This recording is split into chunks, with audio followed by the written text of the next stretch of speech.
ছোট মেয়ে বায়না ধরেছে, আজকে আমাকে ওর বাবা গেলেও স্কুলে যেতেই হবে। কি আর করা, আজকে যেহেতু এক্সামের প্রথম দিন, সব কাজ ফেলে রেখে স্কুলের উদ্দেশ্যেই রওনা হলাম। এই যে গেট থেকে বের হয়ে আমরা একটা রিক্সা নিয়ে নিলাম। আমরা তিনজনে এক রিক্সায় উঠে গেলাম।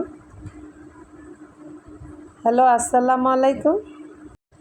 দেখেন রাস্তার কি অবস্থা, পানি জমে আছে। আমরা মেন রাস্তায় উঠে গেলাম।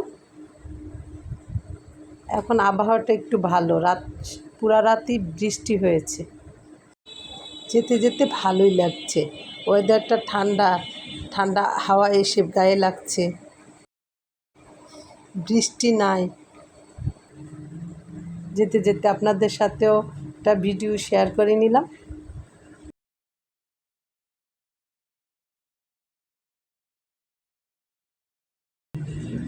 মেয়ে বসে আছে মেয়ের বাবার কোলে।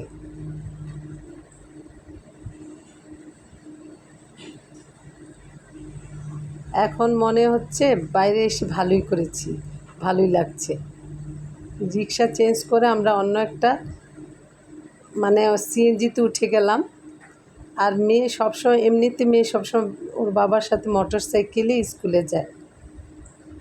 আর স্কুলটা একটু দূরেই, ওর স্কুলটা।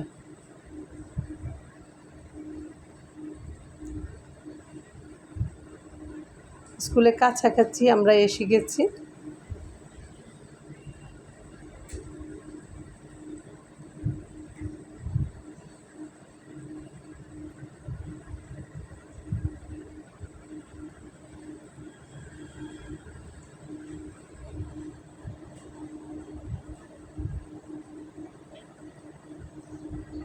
ওয়েদারটা অনেক ঠান্ডা, স্নিগ্ধ, সবুজ, কোথাও কোনো ধুলাবালি নেই।